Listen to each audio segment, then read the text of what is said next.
पहला हमारा टॉपिक है इंट्रोडक्शन टू मैक्रो इकोनॉमिक्स, मतलब मैक्रो इकोनॉमिक्स क्या होता है। तो आपको अच्छे से पता होगा मैक्रो इकोनॉमिक्स इकोनॉमिक्स का वह ब्रांच है, ठीक है, जिसमें हम लोग डिस्कस करते हैं as a economy as a whole, है ना, टोटल की बात करते हैं, है ना, economical activities, economic phenomena as a total as a whole, उसे हम लोग बोलते हैं मैक्रो इकोनॉमिक्स। ये जो मैक्रो इकोनॉमिक्स है ये ग्रीक वर्ड के मैक्रोज से बना है, जिसका मतलब होता है लार्ज। क्या होता है? लार्ज, ठीक है। जैसे हम जब भी बात करते हैं नेशनल इनकम की, तो पूरे इकोनॉमी की बात करें, इनकम की बात करें, दिस इज मैक्रो इकोनॉमिक्स। अगर हम बात करते हैं इंप्लॉयमेंट की, level of employment, theory of money की बात करते हैं, inflation that is price level की बात करते हैं, गवर्नमेंट बजट की बात करते हैं, एक्सचेंज रेट की बात करते हैं, बैलेंस ऑफ पेमेंट की बात करते हैं, तो ये एक लार्ज पैमाने पे बात करता है। This is all about macro economics, ठीक है। देखिए ये क्विक रिवीजन है, आपको एग्जाम के समय रिवीजन करने का बेस्ट मेथड ये है, तो वीडियो कंप्लीट देखें, है ना, आपको आने वाले एग्जाम में काफी ज्यादा हेल्प मिलेगा, ठीक है। चलिए, तो दूसरा पार्ट है some basic concepts of macroeconomics. क्या बेसिक कॉन्सेप्ट्स है भाई मैक्रो इकोनॉमिक्स में जिसका यूज होता है? तो सबसे पहला क्लास गुड्स के बारे में, है ना, क्लासिफिकेशन ऑफ गुड्स हमारे पास है दो प्रकार के, कौन कौन से हैं? Final goods and intermediate goods, है ना। देखिए फाइनल गुड्स ऐसे गुड्स को बोलते हैं जो प्रोडक्शन लाइन, प्रोडक्शन बाउंड्री को का लिमिट पे पहुंच चुका है, ठीक है, उसके आगे और वैल्यू ऐड नहीं कर सकते हैं। जैसे हम चाय बना लिए तो चाय के बाद उसको और कुछ नहीं बनाएंगे, चाय को कंज्यूम किया जाएगा, ठीक है, तो वो फाइनल गुड्स होगा, ठीक है। लेकिन इंटरमीडिएट गुड्स की जब बात करते हैं तो इसका मतलब होता है those goods which are purchase by one firm from the other for resale और for use as a raw material, है ना। क्यों खरीदा है? एक फर्म खरीदा ताकि वो बेच सके रीसेल के लिए, उसको इंटरमीडिएट गुड्स बोलेंगे। दूसरा, कोई फर्म खरीदा है ताकि उसको as a raw material use कर सके, जैसे कोई चाय बेचने वाला मिल्क खरीद रहा है तो मिल्क उसके लिए इंटरमीडिएट गुड्स हुआ। क्यों? क्योंकि वो मिल्क को एज अ चाय बनाने के लिए एज अ रॉ मटेरियल का यूज करेगा मिल्क को, और मिल्क के द्वारा वो चाय बनाएगा, ठीक है। मतलब जो इंटरमीडिएट गुड्स होता है उसमें और वैल्यू ऐड होना बाकी रहता है, जबकि फाइनल गुड्स में जितना वैल्यू ऐड होना था वो हो चुका होता है। Final goods ready to consume होता है, रेडी टू यूज होता है। Intermediate good ready to use नहीं होता है, उसमें और वैल्यू ऐड करने की आवश्यकता होती है, ठीक है। चलिए अब बात करें कंजम्पशन गुड्स और कैपिटल गुड्स, है ना। जो फाइनल गुड्स होते हैं वो या तो कंजम्पशन गुड्स होंगे या कैपिटल गुड्स होंगे। जैसे कंजम्पशन गुड्स क्या होता है? Which are directly used for the satisfaction of human wants, है ना। व्यक्ति जब अपने लाइफ में अपने यूज में जो डायरेक्टली ले आता है, ठीक है, जैसे हम आइसक्रीम खरीदें तो हम उसको डायरेक्टली यूज कर सकते हैं, ये कंजम्पशन गुड्स हो गया। मिल्क हम उसको गर्म करके पी रहे हैं, ये हो गया हमारा कंजम्पशन गुड्स, ठीक है। हम कपड़ा खरीदें उस पहनने के लिए, ये हो गया कंजम्पशन गुड्स, ठीक है। जबकि कैपिटल गुड्स होता है फिक्स एसेट्स होता है प्रोड्यूसर्स के लिए, है ना। वो क्या करते हैं? उसके द्वारा प्रोडक्शन करते हैं, उसके द्वारा गुड्स एंड सर्विसेज को बनाते हैं, जैसे मशीनरी, प्लांट, ये सब चीजें क्या होगा? कैपिटल गुड्स हो गया। याद रखिएगा कैपिटल गुड्स एसेट्स के रूप में काम करता है, जबकि कंजम्पशन गुड्स डायरेक्टली कंज्यूम कर लेते हैं, हम लोग अपना नीड को सेटिस्फाई करने में उसका यूज कर देते हैं, ठीक है। चलिए अब है कंजम्पशन एक्सपेंडिचर, एक टर्म यूज होता है कंजम्पशन एक्सपेंडिचर। क्या होता है कंजम्पशन एक्सपेंडिचर? जब भी बात करें इट इज एग्रीगेट कंजम्पशन, मतलब जब इकोनॉमी में, है ना, जितने भी कंजम्पशन हो रहा है उस पर होने वाला जो खर्च होता है वो होता है कंजम्पशन एक्सपेंडिचर, ठीक है। कंजम्पशन कौन करता है? हाउस होल्ड, हम आप जैसे लोग कंजम्पशन करते, गवर्नमेंट करती है ना, फिर नॉन प्रॉफिट जो प्राइवेट इंस्टीट्यूशंस होते हैं वो लोग करते हैं, ठीक है। नेक्स्ट टाइम आता है इन्वेस्टमेंट। तो कहता है इन्वेस्टमेंट जो होता है it is a process of adding to the stock of capital, मतलब चेंज इन स्टॉक, है ना। स्टॉक में जो चेंजेस होता है, जो एडिशन होता है, उसको बोलते हैं हम लोग क्या? इन्वेस्टमेंट, ठीक है। इन्वेस्टमेंट के भी दो कंपोनेंट, एक होता है फिक्स्ड इन्वेस्टमेंट, एक होता है इन्वेंट्री इन्वेस्टमेंट, ठीक है। जो फिक्स्ड इन्वेस्टमेंट होता है ये क्या होता है? It is addition to stock at fixed assets, मतलब जब फिक्स्ड एसेट्स में बढ़ोतरी होता है, जैसे हमारे पास 2 मशीन था, एक और मशीन आ गया तो फिक्स्ड इन्वेस्टमेंट में इंक्रीमेंट हुआ, ठीक है। जबकि इन्वेंट्री इन्वेस्टमेंट की बात करें तो उसका मतलब होता है addition to the stock of inventory, मतलब अनसोल्ड आइटम जो है, सिंपली इन्वेंट्री इन्वेस्टमेंट को हम लोग चेंज इन स्टॉक भी बोलते हैं। क्या बोलते हैं? चेंज इन स्टॉक, मतलब जो आपके पास अनसोल्ड आइटम रह गया, सेमी फिनिश्ड गुड्स हो गया, these are inventory investment. Clear है? आगे अगर हम लोग बढ़ते हैं तो आगे क्या आपके पास और कौन सा टर्म है भाई? इन्वेस्टमेंट को दो टर्म में बताया था, gross investment, net investment. Gross investment क्या होता है? It is the expenditure on the purchase of fixed assets and expenditure on the inventory stock of the producer during the accounting year. मतलब total पैसा जो वो खर्च किया है किस पर? फिक्स्ड एसेट्स पे और इन्वेंटरी स्टॉक पे, ठीक है। लेकिन नेट इन्वेस्टमेंट की बात करें तो कहता है it refers to increase in the stock of capital during an accounting year, है ना। मतलब एक्चुअल में इन्वेस्टमेंट जो है उसका वैल्यू क्या है, तो वो क्या होता है? इसका formula gross investment minus depreciation. मतलब जो ग्रॉस, जो टोटल खर्च हुआ है फिक्स्ड एसेट्स और इन्वेंटरी स्टॉक पे, उसमें जो डेप्रिसिएशन का वैल्यू है उसको घटा दिया जाए, तो वो हमारा कहलाता है नेट इन्वेस्टमेंट। डेप्रिसिएशन का मतलब होता है reduction the value of fixed assets, है ना, by the wear and tear, ठीक है। चलिए आगे क्या, वही है डेप्रिसिएशन, जिसको हम लोग कंजम्पशन ऑफ फिक्स्ड कैपिटल भी बोलते हैं, है ना। क्या बोलते हैं? Consumption of fixed capital. Clear? इसका मतलब क्या होता है? Loss the value of fixed assets in use on account, ठीक है। जैसे नॉर्मल वियर एंड टीयर के कारण, टीयर के कारण एक्सीडेंटल डैमेज अगर किसी प्रकार का हो गया, या फिर एक्सपेक्टेड ऑब्सोलेंस के कारण हुआ, मतलब अनफोर्स जो फोर्सीन होता है उसके कारण, ठीक है, वो होता है हमारा डेप्रिसिएशन। जब डेप्रिसिएशन रिजर्व फंड की बात करते हैं तो कहते हैं refers to that fund which the producer keep to cope with depreciation losses in the process of production. जो प्रोड्यूसर्स होते हैं वो डेप्रिसिएशन रिजर्व फंड बनाते हैं ताकि जो डेप्रिसिएशन के कारण लॉस हुआ उसको कवर किया जा सके। क्लियर है? यहां तक कोई समस्या नहीं होनी चाहिए। नेक्स्ट हमारे पास कंपोनेंट जो कॉन्सेप्ट आता है मैक्रो इकोनॉमिक्स का, वो है स्टॉक एंड फ्लो। स्टॉक का मतलब क्या होता है? स्टॉक का मतलब ऐसा quantity which is measured at a point of time, ठीक है। किसी पर्टिकुलर पॉइंट ऑफ टाइम की बात करते हैं वो स्टॉक होता है। Example, your balance in the bank account as on January 1, 2024, है ना, ये हमारा स्टॉक हो गया। जबकि फ्लो का मतलब होता है quantity which is measured at a period of time, जिसको एक स्पेसिफिक पीरियड ऑफ टाइम में मेजर करते हैं, वो होता है हमारा फ्लो। जैसे योर इनकम पर मंथ, ठीक है, तो पर मंथ मतलब पूरा मंथ का पीरियड की बात करते हैं ना, कितना आपने अर्निंग किया, कितना आपका इनकम आया, ठीक है। तो दिस इज कॉल्ड फ्लो, है ना। चलिए नेक्स्ट कॉन्सेप्ट है इकोनॉमी के सेक्टर्स। इकोनॉमी में 4 प्रकार के सेक्टर होते हैं। कौन कौन? House hold sector, producing sector, government sector और external sector, right.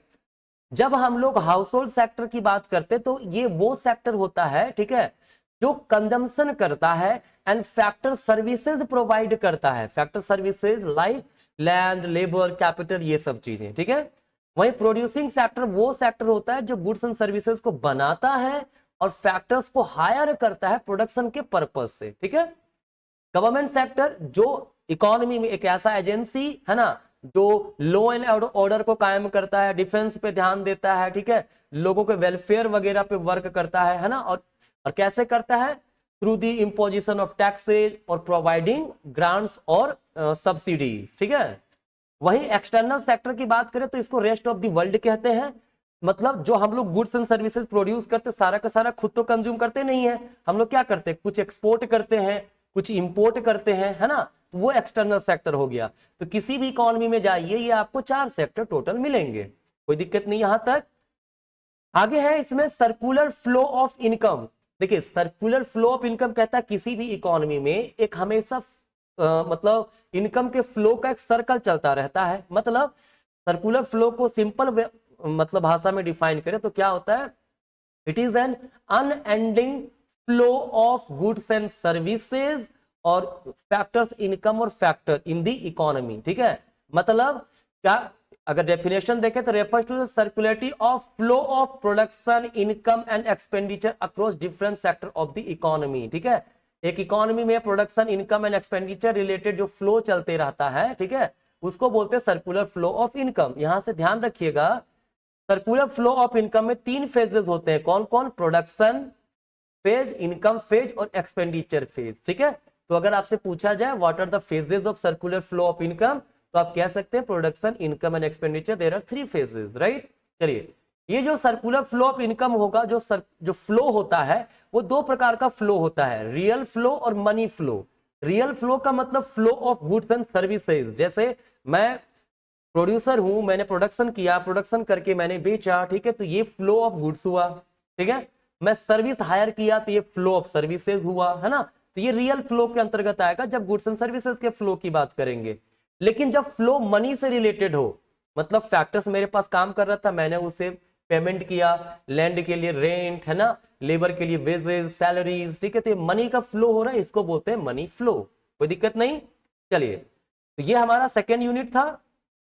Third chapter है national income and related aggregates, है ना। ध्यान रखिए, इंट्रोडक्शन मैंने बता दिया है ना, मैक्रो इकोनॉमिक्स का जितने कॉन्सेप्ट्स यूज होते हैं मैक्रो इकोनॉमिक्स से मैंने वो डिस्कस कर दिया। अब देखिए national income and related aggregates वो क्या क्या है भाई। पहला, अगर बात करते हैं नेशनल इनकम का, तो कहता है national income is the sum total of factor income acquiring to normal resident of a country, it does not account for transfer income. मतलब एक इकोनॉमी में जो नॉर्मल रेसिडेंट होते हैं, नॉर्मल रेसिडेंट के द्वारा जो भी फैक्टर इनकम अर्न किया गया है, ठीक है, उसे हम लोग नेशनल इनकम कहते हैं, उसका सम टोटल नेशनल इनकम होगा। यहाँ पे दो वर्ड आपको याद रखने की बात है, नेशनल इनकम फैक्टर इनकम को इंक्लूड करता है, ट्रांसफर इनकम को नहीं करता है। तो भाई फैक्टर इनकम क्या हो गया, तो factor income are the reward for the factor of production like compensation of employee, rent, interest and profit. जैसे लेबर काम करता है उसके लिए हम लोग कॉम्पनसेशन ऑफ एम्प्लॉई देते हैं, वेजेस देते हैं, लैंड जिसका यूज कर रहे हैं उसको रेंट देते हैं, कैपिटल जहां से लिए उसके लिए इंटरेस्ट पे करते हैं, एंटरप्रेन्योर जो काम करता है उसको प्रॉफिट देते हैं। ये सब सर्विसेज देता है, उसके बदले उनका ये रिवार्ड है, इसको बोलते हैं फैक्टर इनकम। जबकि ट्रांसफर इनकम क्या होता है, ये अनअर्न्ड इनकम होता है, कमाया नहीं जाता, कोई सर्विस के बदले नहीं मिलता है, ठीक है। जैसे गिफ्ट इन कैश, मतलब गिफ्ट दिया गया, स्कॉलरशिप दिया गया, ओल्ड एज पेंशन दिया गया, सीनियर्स को दिया गया, ठीक है, ये सब क्या है, बिना किसी सर्विस प्रोवाइड किए ही उसको मिल रहा है ना। तो ये ट्रांसफर इनकम होता है, ट्रांसफर इनकम को नेशनल इनकम में इंक्लूड नहीं करते हैं, ठीक है। अब एक टर्म और था कि जो नॉर्मल रेसिडेंट के द्वारा अर्न किया जाता है उसी को नेशनल इनकम में शामिल करते हैं। तो भाई नॉर्मल रेसिडेंट क्या होता है, तो normal resident of a country are the people who normally reside in the country concern, मतलब जिस कंट्री की बात करते हैं वो बेसिकली वहां रह रहा हो, and whose centre of economic interest lies in that country, और उसका जो इकोनॉमिक इंटरेस्ट है लाइक कंजम्पशन, इन्वेस्टमेंट, ये सब चीजें वो वही देश में कर रहा है, तो नॉर्मल रेसिडेंट वो कहलाएगा। ध्यान रखना सिटीजनशिप अलग होता है, नॉर्मल रेसिडेंट अलग होता है, दोनों को मिक्सअप नहीं कर दीजिएगा, ठीक है। सिटीजनशिप जो एक देश की जिसके पास नागरिकता होती है, ठीक है, जो वहां पे वोटिंग का अधिकार जिसके पास होता है। लेकिन नॉर्मल रेसिडेंट जरूरी नहीं कि उसके पास अधिकार हो भी सकता है, नहीं भी हो सकता है, ठीक है। जैसे अक्षय कुमार के पास पहले इंडिया का सिटीजनशिप नहीं था, उसके पास कनाडा का सिटीजनशिप था, तो वो इंडिया में वोट नहीं दे सकता था, ठीक है वो, लेकिन इंडिया का नॉर्मल रेसिडेंट था। क्यों था नॉर्मल रेसिडेंट, क्योंकि वो इंडिया में रह रहा था और यहाँ पे ही वो इनकम कंजम्पशन वगैरह कर रहा था। क्लियर है, तो ये हो गया हमारा नॉर्मल रेसिडेंट का कंसेप्ट, कोई दिक्कत नहीं। चलिए अब नेशनल इनकम जब बात करते हैं तो कुछ कंसेप्ट है जो आपको जरूर याद रखना है ताकि इसके एग्रीगेट्स को इजीली समझ पाओ। अगर कोई भी कॉन्सेप्ट ग्रॉस से नेट में जाना हो, मतलब ग्रॉस में दिया हुआ है, आपको उसका वैल्यू नेट में चाहिए, तो डेप्रिसिएशन माइनस कर दो, ग्रॉस माइनस डेप्रिसिएशन करेंगे क्या आएगा, नेट आ जाएगा। और अगर नेट में वैल्यू दिया हुआ है डेप्रिसिएशन जोड़ दे तो ग्रॉस बन जाएगा। जैसे मैंने कहा था ना, नेट इन्वेस्टमेंट का मतलब क्या होता था, नेट इन्वेस्टमेंट का मतलब था हमारा gross investment minus net investment. तो ग्रॉस में जब भी डेप्रिसिएशन माइनस करेंगे तो नेट बन जाएगा, ठीक है। Gross investment equals sorry net investment equals क्या होगा, ग्रॉस इन्वेस्टमेंट माइनस डेप्रिसिएशन, थोड़ा मैं उल्टा बोल दिया है ना। और जब हमको ग्रॉस निकालना हो तो क्या करेंगे, नेट प्लस डेप्रिसिएशन, तो ग्रॉस बन जाएगा, ठीक है।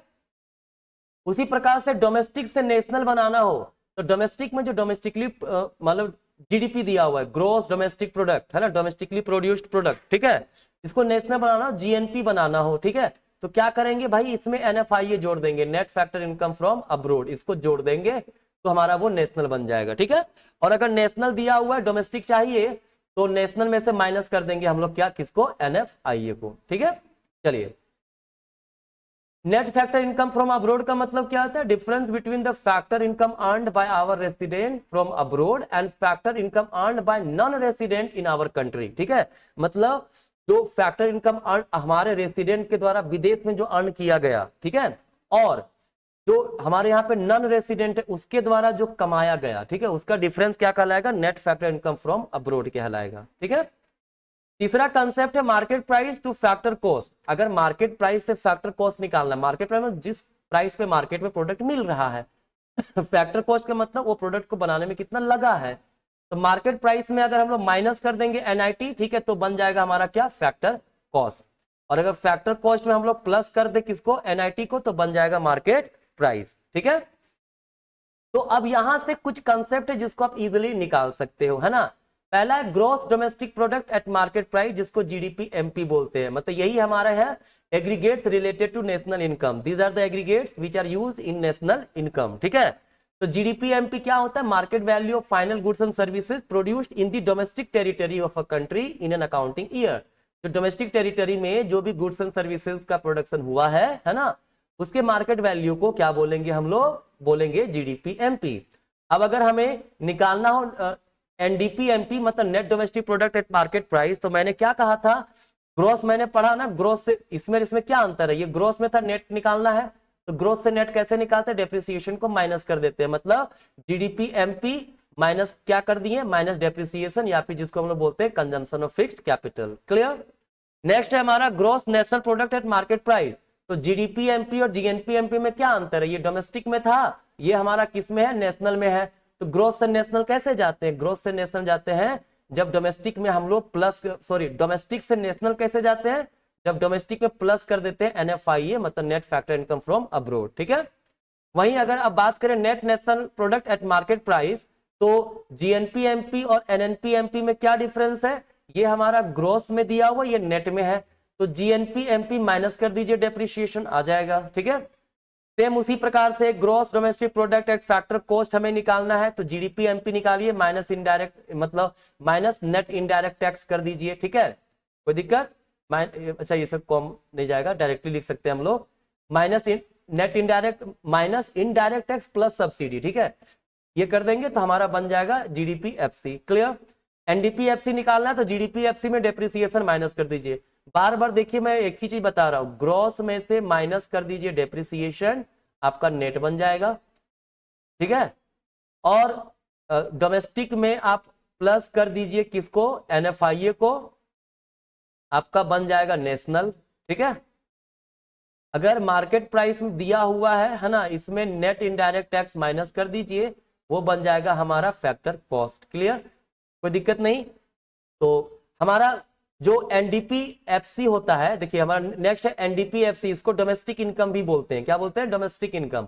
और NNP FC जो होता है इसी को बोलते हैं नेशनल इनकम। तो अगर आपको डोमेस्टिक इनकम निकालना है तो आपको NDP FC निकालना होगा, NNP FC निकालना है मतलब नेशनल इनकम निकालना है तो NNP FC निकालना पड़ेगा। ठीक है, तो ये जितने भी एग्रीगेट से अगर ये तीन कंसेप्ट याद है आपको तो इजिली सारे के सारे कन्वर्ट हो जाएंगे। ठीक है, यहां तक कोई समस्या नहीं होना चाहिए। अब जो GDP या जो GNP होता है उसको दो तरीके से हम लोग मेजर करते हैं, क्या, एक होता है नॉमिनल GDP, एक होता है रियल GDP। क्या होता है, नॉमिनल GDP और रियल GDP। देखिए जब GDP को करंट ईयर प्राइस पे मेजर किया जाए, ठीक है, तो उसको बोलते हैं नॉमिनल GDP, मतलब जो प्रेजेंट में जो प्राइस चल रहा है उस प्राइस पे अगर हम GDP को मेजर करते हैं तो वो नॉमिनल GDP होगा। क्लियर। वहीं रियल GDP की जब बात करें तो जब गुड्स एंड सर्विसेज जो प्रोड्यूस हुआ है डोमेस्टिकली उसको किसी कांस्टेंट ईयर प्राइस मतलब पहले के प्राइस पे मेजर करें, ठीक है, तो उसको बोलते हैं रियल GDP। ठीक है, तो ये करंट प्राइस से रिलेटेड है, ये किससे रिलेटेड है, कांस्टेंट ईयर प्राइस से रिलेटेड है। ठीक है, चलिए आगे बढ़ते हैं। GDP डिफ्लेटर एक टर्म है जो बहुत ज्यादा यूज होता है, CBSE अक्सर सवाल पूछता है। क्या होता है, ये ratio between GDP at current price मतलब nominal GDP and GDP at constant price मतलब रियल GDP। ठीक है, तो इसको GDP डिफ्लेटर का फॉर्मूला क्या हो गया, GDP एट करंट प्राइस मतलब nominal GDP divided by real GDP into 100। ठीक है, एक एग्जांपल दिया है, मान लीजिए if real GDP 600, nominal GDP 660, then GDP deflator क्या होता है, GDP डिफ्लेटर को प्राइस इंडेक्स के नाम से भी जानते हैं। ठीक है, क्योंकि प्राइस में चेंजेस को बताता है। तो क्या हुआ 660 बाय 600 इंटू 100 तो कितना 110 हुआ, तो 100 से कितना ज्यादा 10 ज्यादा, तो मतलब कि पहले से अभी प्रेजेंट में क्या हुआ 10% का प्राइस इंक्रीज हुआ है जनरल प्राइस में। ठीक है, तो इन्फ्लेशन को मेजर करने का एक तरीका हमारा GDP डिफ्लेटर भी होता है जिसको हम लोग प्राइस इंडेक्स के नाम से जानते हैं। ठीक है, अब है GDP एंड वेलफेयर। देखिए कहता है real GDP is widely use index of welfare but it is suffer from certain limitation as it ignores. क्या, देखिए जो रियल जीडीपी हमारा होता है ना, इट इज यूज, कैसे यूज करते हैं उसको, ये दिखाता है, रिप्रेजेंट करता है कि कंट्री में कितना वेलफेयर हो रहा है। ठीक है, अगर रियल जीडीपी बढ़ रहा है मतलब अच्छा खासा वेलफेयर, लोगों का इनकम बढ़ रहा है, वेलफेयर ज्यादा हो रहा है। लेकिन कुछ लिमिटेशंस हैं जिसके कारण इसको इग्नोर, ये बहुत सारा चीज इग्नोर कर देता है। क्या क्या, distribution of income, GDP total aggregate के रूप में बात करता है ना, तो डिस्ट्रीब्यूशन ऑफ इनकम कैसे है, मतलब किसके पास ज्यादा पैसा किसके पास कम पैसा है तो पता नहीं चलता है।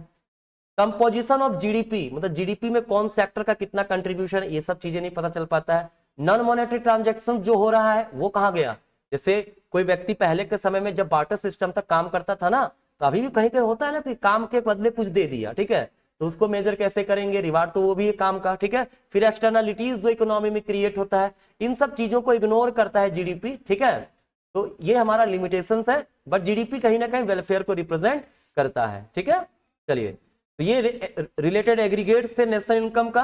तो अब हमारे पास आता है फोर्थ चैप्टर जिसमें है methods of calculating national income.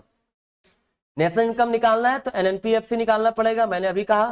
ठीक, और अगर हमको निकालना है डोमेस्टिक इनकम तो क्या निकालेंगे, एनडीपीएफसी निकालेंगे। ठीक है, देखिए मैं इस रूप में आपको बता रहा हूं कि मुझे ये लगता है कि आप पढ़ चुके हो पहले से, आप सिर्फ क्विक रिवीजन कर रहे हो, है ना, क्योंकि मैं बहुत डिटेल में नहीं जा रहा हूं, एग्जामिनेशन पॉइंट ऑफ व्यू से ये क्विक रिवीजन के लिए ही ये वीडियो बनाया गया है। ठीक है, चलिए, तो हमारे पास तीन मेथड्स हैं, value added method which is also known product method, ठीक है, इनकम मेथड, एक्सपेंडिचर मेथड। तो तीनों का करके देखते हैं।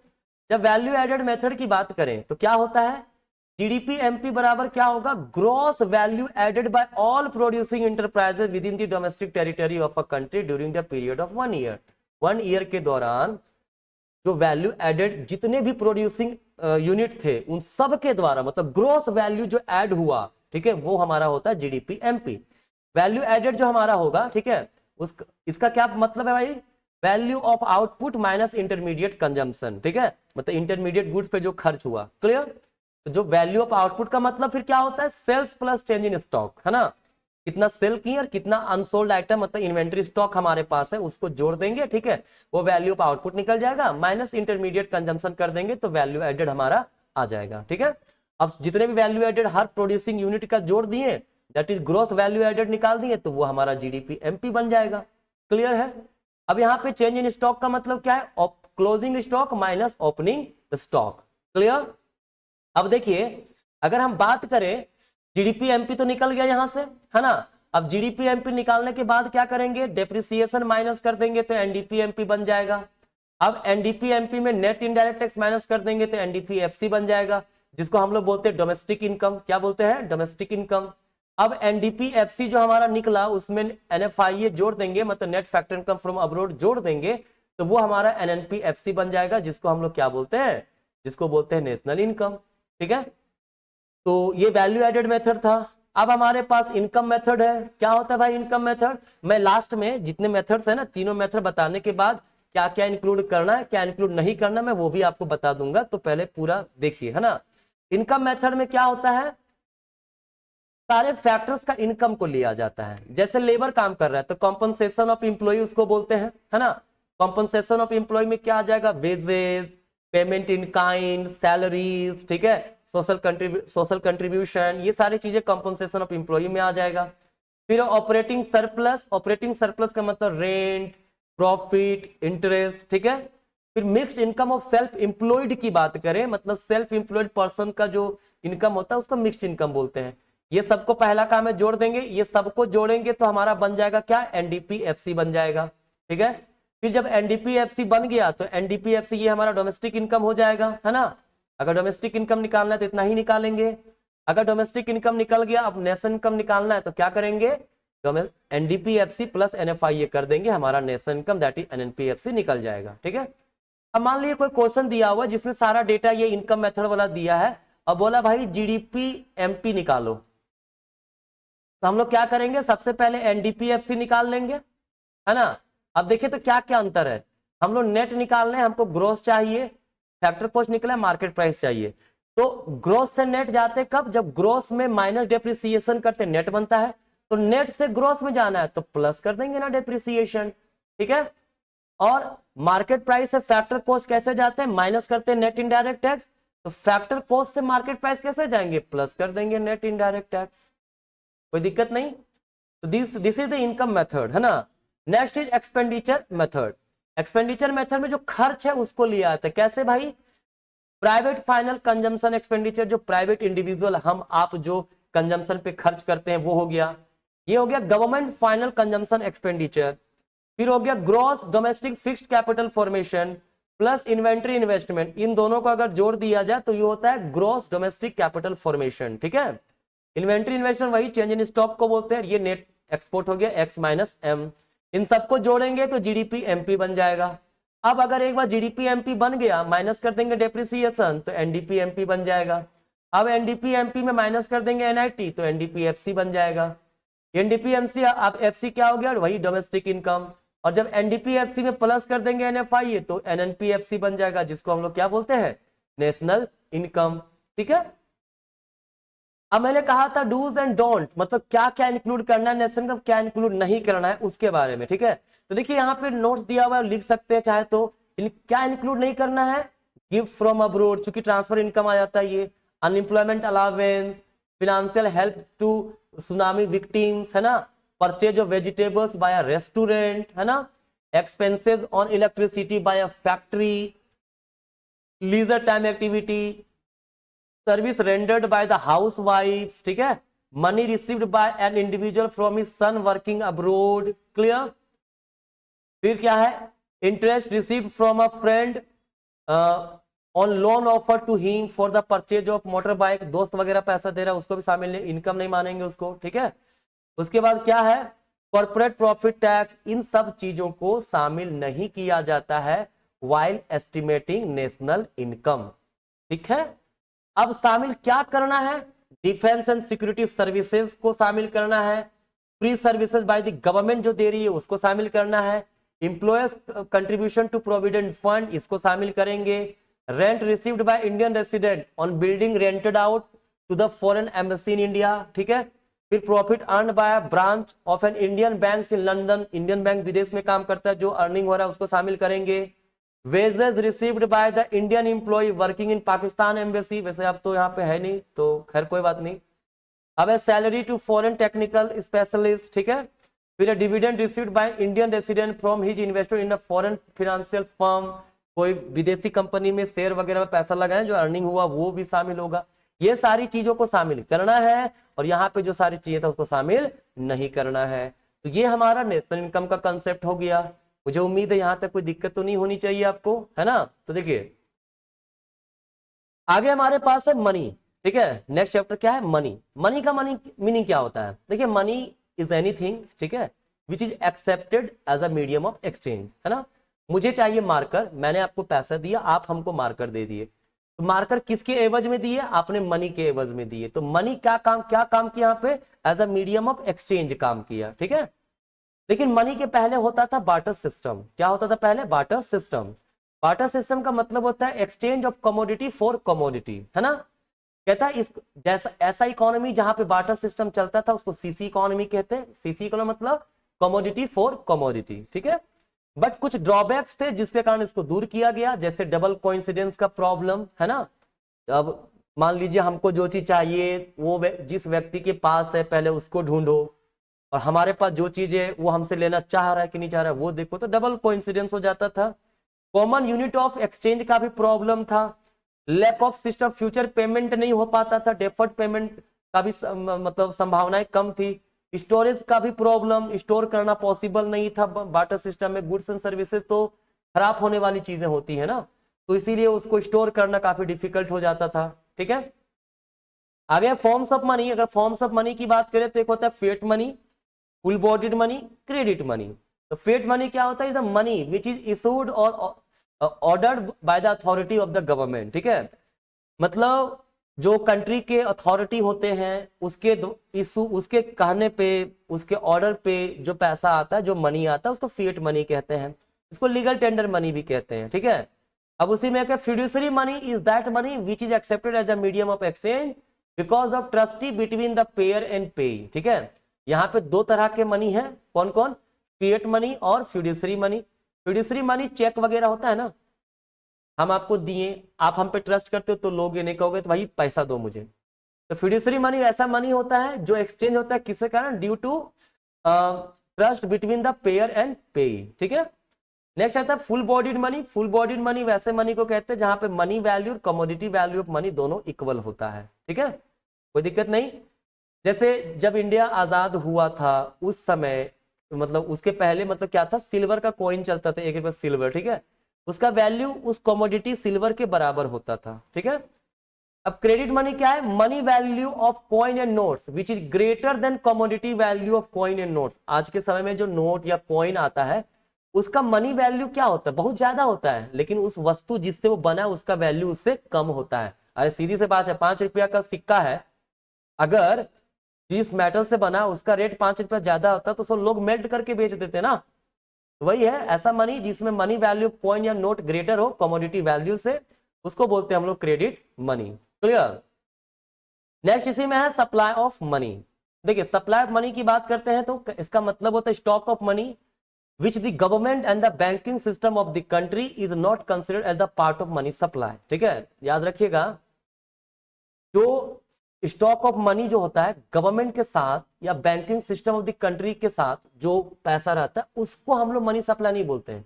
किसको बोलते हैं मनी सप्लाई? फिर मनी सप्लाई का मतलब होता है stock of money held by the public of a country which is in circulation. लोगों के पास जो पैसा होल्ड है या जो सर्कुलेशन में है वो होगा सप्लाई ऑफ मनी।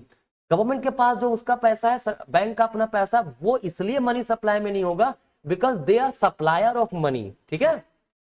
अब मनी सप्लाई को मेजर करने के 4 कंपोनेंट है जो 1977 में आरबीआई के द्वारा अडॉप्ट किया गया। M1 का मतलब क्या? Currency, demand deposit, other deposit, ठीक है। डिमांड डिपॉजिट मतलब होता है डिपॉजिट, है ना, which can be withdrawn on your demand through the cheque, है ना। M2 जो है वो क्या होता है? M1 plus demand deposit with post office saving bank. जो पोस्ट ऑफिस सेविंग बैंक होता है उसके पास जो पैसा है प्लस M1 दोनों को जोड़ देंगे M2 होगा। M3 जो है वो क्या है? M1 plus net time deposit with commercial bank. Time deposit का मतलब होता है fix deposit and recurring deposit का समेशन, ठीक है। M4 होता है M3 plus total deposit with post office other then in the form of national saving certificate. National saving certificate भी एक प्रकार का पैसा मतलब जमा करने का तरीका है, एक पेपर है जिसमें आप पैसा जमा कर सकते हो लंबे समय के लिए, ठीक है। तो यहाँ पे याद है कुछ टर्म है। M3 को एग्रीगेट मॉनेटरी रिसोर्स बोलते हैं, है ना। दूसरी ओर बात करें most liquid form of money तो M1 सबसे ज्यादा लिक्विड होता है, सबसे कम लिक्विड होता है M4। क्लियर? अब ये मनी सप्लाई था। अब एक ना टर्म ये होता है डिमांड फॉर मनी। क्या होता है? डिमांड फॉर मनी, ठीक है। जब डिमांड फॉर मनी की बात करते हैं तो हम लोग कहते हैं कि जो पैसा लोग डिमांड करते हैं तो उसका पर्पस क्या होता है? केन्स का कहना था ट्रांजैक्शन पर्पस से मनी का डिमांड करते हैं, ठीक है। फिर प्रिकॉशनरी मोटिव से मतलब फ्यूचर के लिए सेविंग करते हैं। फिर स्पेकुलेशन मोटिव, सट्टाबाजी, है ना, मतलब शेयर मार्केट वगैरह में पैसा वगैरह खर्च करने के लिए। तो मनी का डिमांड के कितने motive? 3 motive, transaction, precautionary and speculation, ठीक है। तो ये था हमारा मनी का पार्ट। क्लियर? नेक्स्ट चैप्टर है आपका बैंकिंग, ठीक है। देखिए जब बैंकिंग की बात करते हैं तो सबसे पहला हमारा कॉमर्शियल बैंक में मनी क्रिएशन पढ़ना है ना। देखिए याद रखिएगा एक जो कॉमर्शियल बैंक हमारा होता है, ठीक है, उसका एक इंपॉर्टेंट फंक्शन है कि वो क्रेडिट का क्रिएशन करता है। कैसे क्रेडिट क्रिएशन करता है? They do it by advancing loan, मतलब वो लोन दे करके क्रेडिट क्रिएट करता है, ठीक है।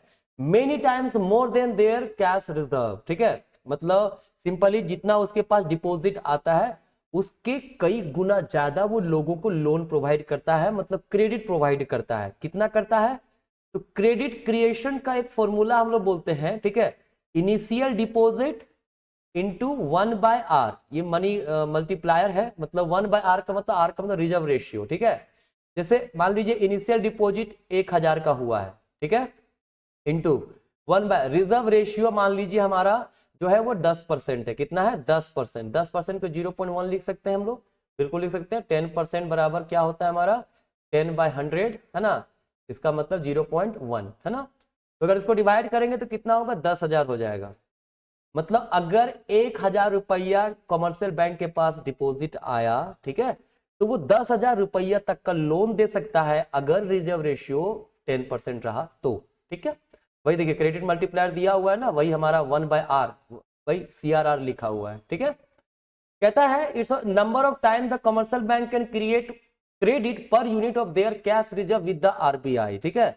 मतलब वो कितना क्रेडिट क्रिएट करेगा ये डिपेंड करेगा रिजर्व रेशियो पे। अगर रिजर्व रेशियो बहुत ज्यादा होगा तो क्रेडिट क्रिएशन कम होगा, रिजर्व रेशियो कम रहेगा तो क्रेडिट क्रिएशन बहुत ज्यादा होगा। इंडिया में ये जो रिजर्व रेशियो होता है मतलब CRR जो है हमारा, ठीक है, ये RBI के द्वारा फिक्स किया जाता है, ठीक है। चलिए नेक्स्ट है हमारा सेंट्रल बैंक। कहता है सेंट्रल बैंक जो होता है इंटायर बैंकिंग सिस्टम का एक अपेक्स बॉडी होता है ना। कहता है RBI हम इंडिया का जो सेंट्रल बैंक है उसका नाम है RBI, मतलब रिजर्व बैंक ऑफ इंडिया, जिसका एस्टेब्लिशमेंट कब हुआ था? 1935 में हुआ था। कौन सा? On the recommendation of Hilton young commission. किस एक्ट के तहत? एक्ट 1934 के तहत इसका एस्टेब्लिशमेंट किया गया था सेंट्रल बैंक का, ठीक है। इसके फंक्शंस क्या है? बैंक ऑफ इशूइंग नोट्स, है ना, जो भी नोट वगैरह इशू होते हैं मार्केट में, जितने भी नोट आप देख रहे हो, है ना, 5 का हो, 10 का हो, 20 का हो, 50 का हो, ये नोट इशू करता है सेंट्रल बैंक, है ना। इंडिया में हम लोग इंडिया के संदर्भ में बात करेंगे, RBI करती है। एक्सेप्ट 1 रुपी नोट, तो आजकल 1 रुपी नोट तो आता भी नहीं है ना। कॉइन नहीं इशू करता, ये कॉइन इशू करती है मिनिस्ट्री ऑफ फिनांस, लेकिन रेगुलेट उसको सर्कुलेट सेंट्रल बैंक के द्वारा ही किया जाता है, ठीक है। बैंकर्स टू दी गवर्नमेंट, ये गवर्नमेंट के लिए बैंक के रूप में काम करता है। जिस प्रकार से हम अपना पैसा डिपॉजिट विड्रॉल अपने जहां पे हमारा अकाउंट होता है वहां से करते हैं, वैसे ही गवर्नमेंट भी पैसा डिपॉजिट करती है, वहां से विड्रॉ करती है। कहां से? सेंट्रल बैंक अर्थात RBI से, ठीक है। कहता है bankers bank and supervisory role, है ना, इसका सुपरवाइजरी रोल है, मतलब ये हर बैंकों की एक्टिविटी पे ध्यान रखता है। Lender of the last resort, मतलब कमर्शियल बैंकों को कभी कभी लोन की आवश्यकता पड़ती है, कहीं से नहीं मिल रहा है तो सेंट्रल बैंक लास्ट उसका ऑप्शन रहता है। कस्टडियन ऑफ फॉरेन एक्सचेंज, मतलब जो फॉरेन एक्सचेंज आता है डॉलर वगैरह, ठीक है, उसका कस्टडी रखता है कौन? हमारा सेंट्रल बैंक, ठीक है। क्लियरिंग हाउस फंक्शन, मतलब डिफरेंट बैंक का जो ट्रांजेक्शन्स होता है, ठीक है, उसका सेटलमेंट करना, क्लियरेंस देना, वो इसका काम है। और कंट्रोल ऑफ क्रेडिट, मैंने भी बात किया था ना, कमर्शियल बैंक क्या करता है? क्रेडिट क्रिएशन करता है। तो कभी कभी बहुत ज्यादा क्रेडिट क्रिएट कर देने से भी ना इकोनॉमी में पैसा का फ्लो बढ़ जाता है, तो उसको कंट्रोल कौन करता है? सेंट्रल बैंक करता है, ठीक है। कैसे करता है कंट्रोल? ये मनी सप्लाई को कंट्रोल करता है सेंट्रल बैंक मॉनेटरी पॉलिसी के द्वारा। किसके द्वारा? मॉनेटरी पॉलिसी के द्वारा। मॉनेटरी पॉलिसी क्या होता है भाई? सेंट्रल बैंक के द्वारा अडॉप्ट किया गया वैसे टूल्स जिसके द्वारा मनी सप्लाई का फ्लो को कम किया जा सके या बढ़ाया जा सके। कौन कौन सा होता है? क्वांटिटेटिव टूल्स होता है और एक होता है क्वालिटेटिव टूल्स। क्वांटिटेटिव टूल्स में क्या होता है? बैंक रेट हो गया, रिजर्व रेशियो हो गया, ठीक है, रेपो रेट हो गया हमारा, ठीक है। इसके बाद क्या बोलते हैं? ओपन मार्केट ऑपरेशंस हो गया, है ना।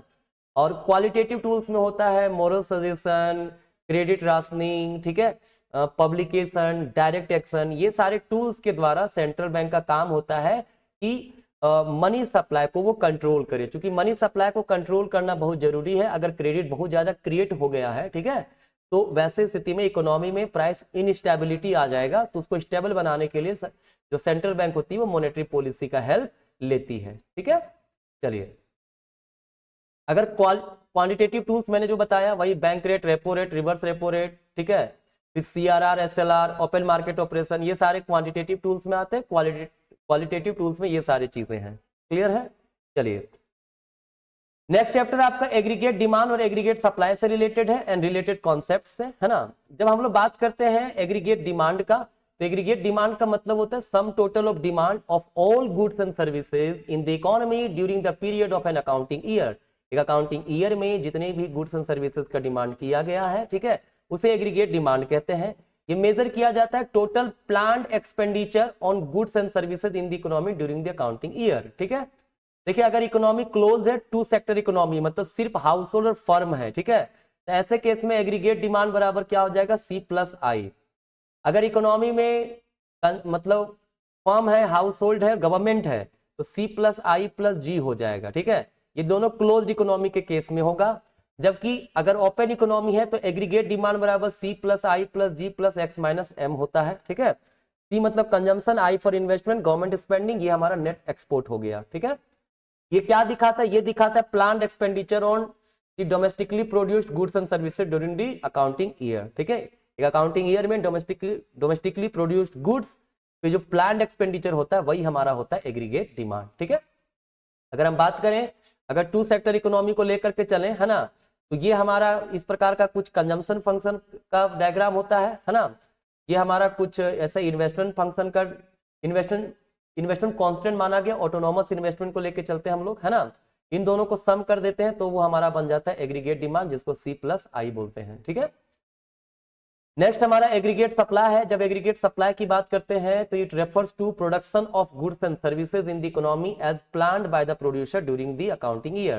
प्रोड्यूसर के द्वारा प्लान करके जो गुड्स एंड सर्विसेज का सप्लाई किया जाता है ना, उसको कहते हैं एग्रीगेट सप्लाई, ठीक है। कहता है ये जीडीपी से रिलेटेड है ना। जहां पे क्या होता है, जब एग्रीगेट सप्लाई की बात करते हैं तो prices are constant, supply respond proportionally to increase in demand on to excess capacity, ठीक है। जब डिमांड बढ़ता है तो वैसे समय में एग्रीगेट सप्लाई भी बढ़ाया जाता है, ठीक है। और एग्रीगेट सप्लाई का जो कर्व हमारा होता है वो कुछ इस प्रकार का होता है, ये एग्रीगेट सप्लाई, इसको हम लोग इनकम भी बोलते हैं या फिर जीडीपी भी बोलते हैं हम लोग, ठीक है, कोई दिक्कत नहीं है। अब अगर बात करें इसमें कंपोनेंट क्या क्या यूज हुए थे एग्रीगेट डिमांड में, कंजम्पशन, इन्वेस्टमेंट, है ना। और एग्रीगेट सप्लाई में क्या यूज हुआ, एग्रीगेट सप्लाई का जो फॉर्मूला होता है सी प्लस एस होता है, ठीक है। क्योंकि इनकम इज कंजम्पशन, इनकम ही हमारा एग्रीगेट सप्लाई होता है, तो जो इनकम आएगा वो या तो कंज्यूम होगा या तो सेव होगा, ठीक है। तो aggregate supply is equal to consumption plus saving. तो हमारे पास कंपोनेंट है कंजम्पशन फंक्शन, है ना, इन्वेस्टमेंट फंक्शन, और बात करें तो सेविंग फंक्शन। तो तीनों के बारे में थोड़ा समझते हैं हम लोग। देखिए कंजम्पशन फंक्शन की जब भी बात करेंगे तो ये रिलेशन बताता है किसके बीच में, कंजम्पशन और इनकम के बीच में। मतलब consumption is the function of income, ठीक है। जब इनकम बढ़ेगा कंजम्पशन बढ़ेगा, इनकम घटेगा कंजम्पशन घटेगा, लेकिन जिस रेट से इनकम बढ़ेगा उस रेट से कंजम्पशन नहीं बढ़ता है, ठीक है।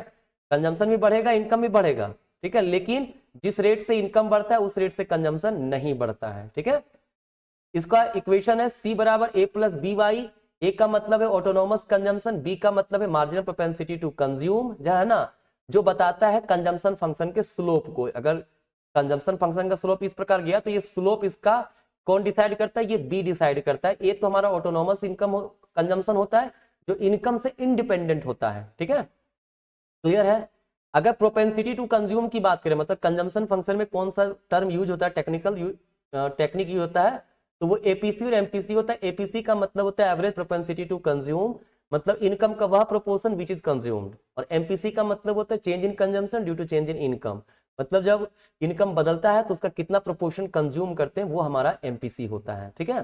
जैसे हमारे पास ये कंजम्पशन फंक्शन है, अगर इस इनकम लेवल पे हम लोग बात कर रहे हैं कि कितना एपीसी है, तो एपीसी क्या होगा, कंजम्पशन कितना हो रहा है ओसी हो रहा है, इनकम कितना है ओवाई हो रहा है, ये हमारा एपीसी हो गया, ठीक है। मतलब इतना इनकम का इतना पार्ट क्या हो रहा है, कंज्यूम हो रहा है, ठीक है। अब अगर इनकम वाई से बढ़ के y1 हो गया, कंजम्पशन बढ़ के सी से c1 हो गया, तो एमपीसी क्या होगा, एमपीसी का मतलब चेंज इन कंजम्पशन मतलब सी c1, और चेंज इन इनकम होता है डिवाइड मतलब y1, ठीक है। ये हमारा एमपीसी होगा, क्लियर। एमपीसी का वैल्यू जो हमेशा होगा वो 0 और 1 के बीच में रहेगा, ठीक है। किसके बीच में रहेगा, 0 से 1 के बीच में ही रहेगा।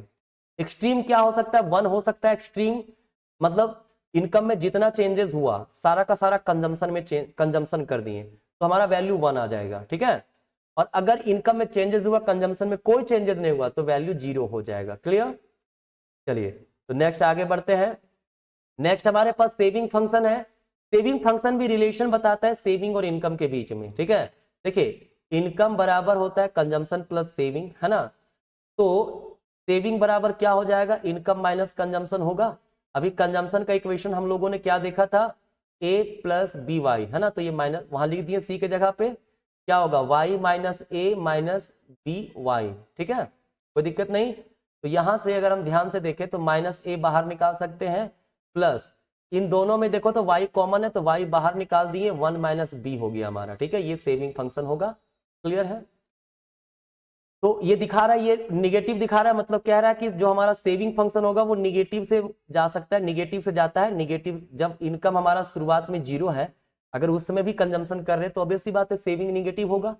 फिर जैसे से इनकम बढ़ता है सेविंग और इनकम सेविंग इक्वल होता है, फिर जैसे से जब इनकम कंजम्पशन बराबर होता है सेविंग जीरो होता है, उसके बाद भी जब इनकम बढ़ता है तो कंजम्पशन कम बढ़ता है ना, तो वहां पे सेविंग होना शुरू हो जाता है। ठीक है, अगर हम लोग बात करें इसके भी प्रोपेंसिटी का, तो इसमें भी दो प्रोपेंसिटी होता है। क्या क्या होता है?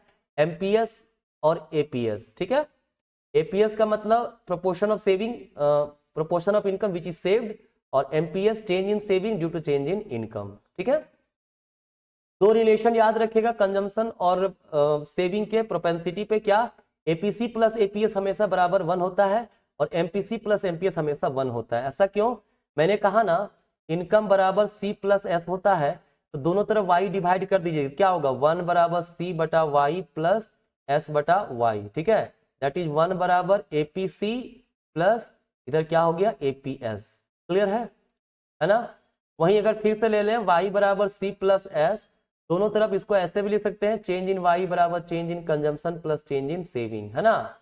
दोनों तरफ डेल्टा वाई से डिवाइड कर दीजिए तो इधर 1 बचेगा, इधर क्या बचेगा? Delta C by delta Y plus delta S by delta Y. ठीक है, जो क्या होगा 1 बराबर ये क्या है? एमपीसी प्लस एमपीएस, है ना?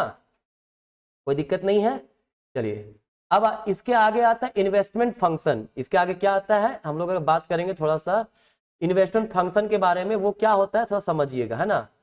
वो अगर हम इन्वेस्टमेंट फंक्शन की बात करें, क्लियर, तो इन्वेस्टमेंट फंक्शन जो होता है वो क्या होता है भाई?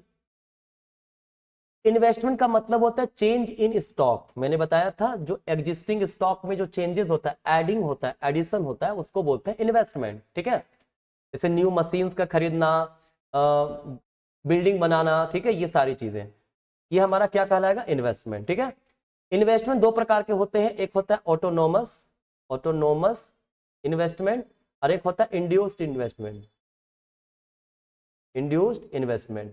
ऑटोनोमस इन्वेस्टमेंट का मतलब होता है जब आपका इन्वेस्टमेंट इंडिपेंडेंट हो फ्रॉम लेवल ऑफ इनकम। ठीक है, वहीं इंड्यूस्ड इन्वेस्टमेंट जो होता है वो क्या होता है? कुछ इस प्रकार का जाएगा, which is related to level of income. Level of income बढ़ेगा तो इन्वेस्टमेंट बढ़ेगा। ये बेसिकली प्राइवेट सेक्टर से प्रॉफिट मोटिवेटेड होता है, ये, है ना? ऑटोनोमस इन्वेस्टमेंट गवर्नमेंट सेक्टर ज्यादातर करता है, जो कि वेलफेयर ओरिएंटेड होता है। ठीक है, इन्वेस्टमेंट दो चीजों पर निर्भर करता है, एमईसी और एक होता है आरओआई, है ना? एमईसी का मतलब होता है expected rate of return from the investment. जब आप एक एडिशनल यूनिट ऑफ इन्वेस्टमेंट करते हैं तो उसके कारण क्या रिटर्न आप एक्सपेक्ट करते हैं। ठीक है, और आरओआई होता है रेट ऑफ इंटरेस्ट। क्लियर, अगर मान लीजिए एमईसी ग्रेटर हो आरओआई से, ठीक है, मतलब एक्सपेक्टेड रेट ऑफ रिटर्न ज्यादा है, आपके कैपिटल पे जो इंटरेस्ट मिले मतलब उससे, ठीक है, आप लोन लिए, आपको 5% लगा रेट ऑफ इंटरेस्ट, ठीक है, और एक्सपेक्टेड रेट ऑफ रिटर्न है वो पैसा इन्वेस्ट करे तो 10% कमाएंगे, तो ऑब्वियस सी बात आप इन्वेस्टमेंट करोगे।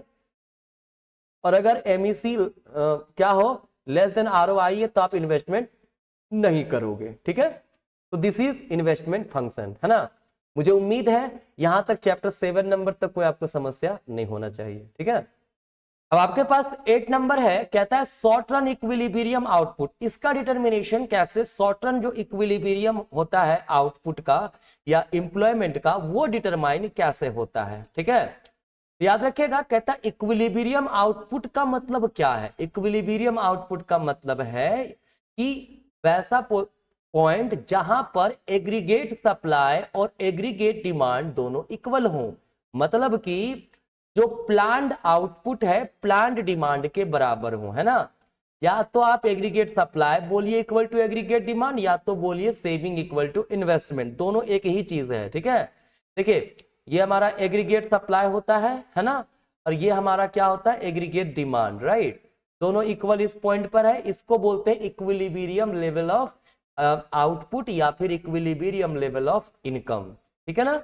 चलिए, कहता है ये जो इक्विलिब्रियम सिचुएशन होता है एक ऐसा सिचुएशन है when plan what is planned to be produced is exactly equal to what planned to purchase during a given period of time, है ना?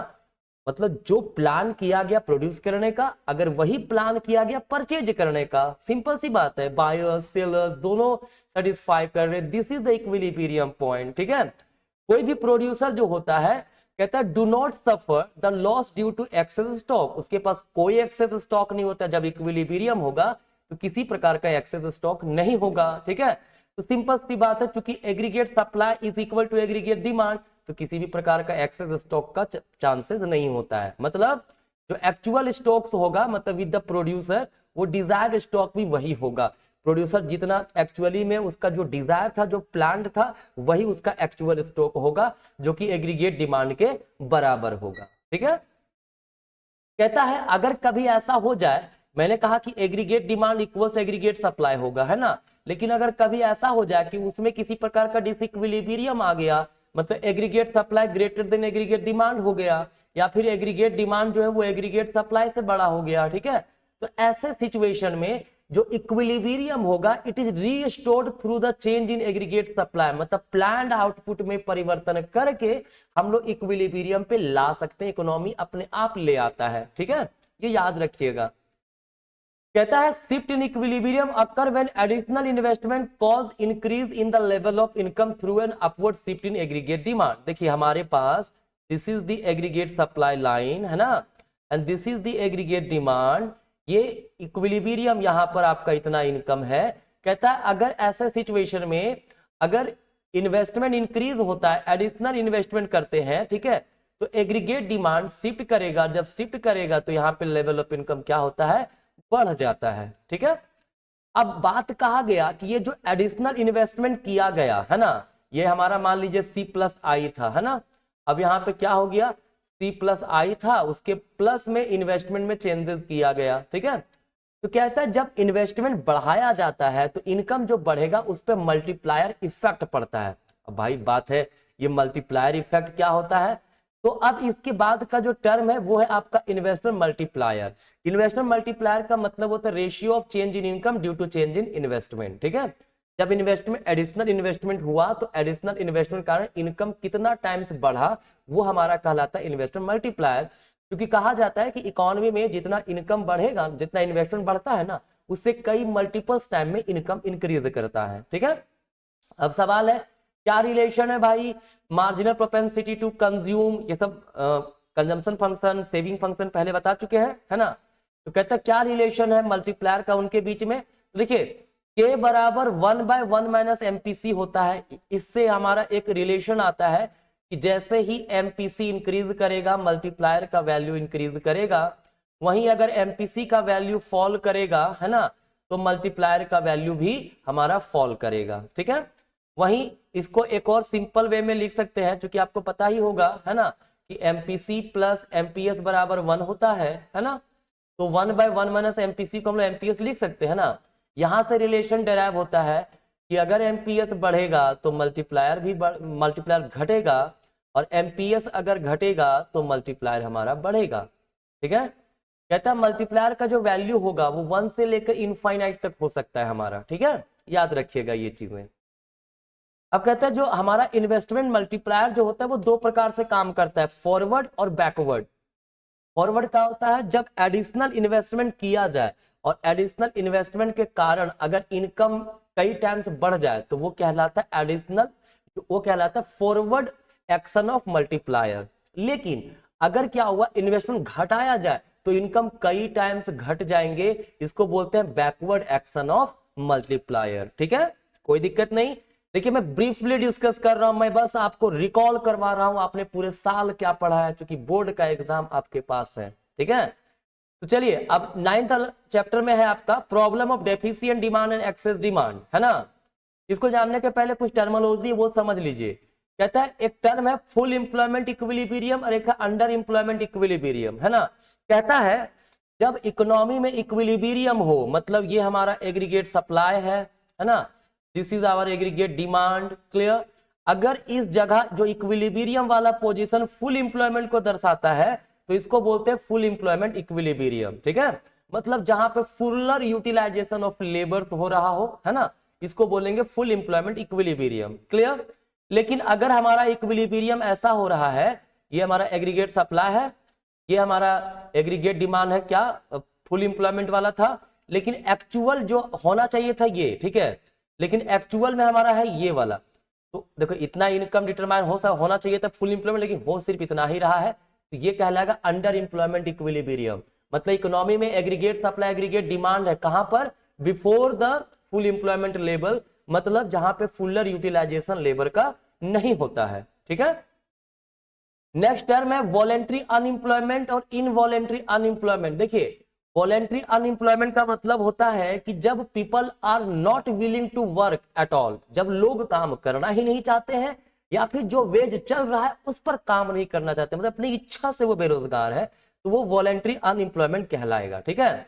वहीं अगर इनवॉलेंट्री अनएम्प्लॉयमेंट की बात करें तो ऐसा सिचुएशन जहां पे people are not getting any work even they are willing to work at the existing wage rate, जो वेज रेट चल रहा है वो उस पे काम करना चाहते हैं फिर भी काम नहीं मिल रहा है, तो उसको इनवॉलेंट्री अनएम्प्लॉयमेंट कहते हैं, ठीक है। तो यहीं से एक टर्म डेराइव होता है full employment and natural unemployment. देखिए फुल एम्प्लॉयमेंट का मतलब होता है कि अगर aggregate demand equal to aggregate supply हो, है ना, और इस जगह पर फुलर यूटिलाइजेशन हो रहा हो, है ना, तो उसको बोलेंगे फुल एम्प्लॉयमेंट, मतलब जितने भी लोग काम करना चाहते हैं सब काम कर रहे हैं, तो वो फुल एम्प्लॉयमेंट कहलाएगा। लेकिन फुल एम्प्लॉयमेंट का ये बिल्कुल मतलब नहीं होता कि जीरो अनएम्प्लॉयमेंट हो इकोनॉमी में, ठीक है, याद रखिएगा। मैंने कहा फुल एम्प्लॉयमेंट का मतलब होता है कि जब जितने भी लोग काम करना चाहते हैं, विलिंगनेस है, उनको काम मिला हुआ है, ठीक है, बट इसका ये मतलब नहीं है कि वो जीरो अनएम्प्लॉयमेंट है, ठीक है। वहां पर भी कुछ तरह का बेरोजगारी रह सकता है, जैसे फ्रिक्शनल अनएम्प्लॉयमेंट, स्ट्रक्चरल अनएम्प्लॉयमेंट, ठीक है। फुल एम्प्लॉयमेंट पर भी जो एग्जिस्ट करता है, ठीक है, वो क्या हो सकता है, या तो फ्रिक्शनल अनएम्प्लॉयमेंट रह सकता है या फिर स्ट्रक्चरल अनएम्प्लॉयमेंट। तो यहाँ पे इसीलिए टर्म है नेचुरल अनएम्प्लॉयमेंट, मतलब कहता है नेचुरल अनएम्प्लॉयमेंट का मतलब होता है जो इकोनॉमी में हमेशा एग्जिस्ट करता है, इवन फुल एम्प्लॉयमेंट लेवल पर भी जो अनएम्प्लॉयमेंट रहेगा जीरो, मतलब जब फुल एम्प्लॉयमेंट हो इकोनॉमी में उस समय पर भी जो अनएम्प्लॉयमेंट रहता है उसको नेचुरल अनएम्प्लॉयमेंट कहते हैं, ठीक है।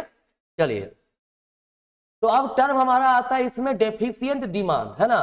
डेफिशिएंट डिमांड का मतलब क्या है, फुल एम्प्लॉयमेंट, मान लीजिए हमारा ये क्या है, एग्रीगेट सप्लाई है, this is the aggregate demand of full employment level. अगर यहां पे एग्रीगेट डिमांड इतना रहता, ठीक है, तो इकोनॉमी में फुल एम्प्लॉयमेंट रहता, ठीक है।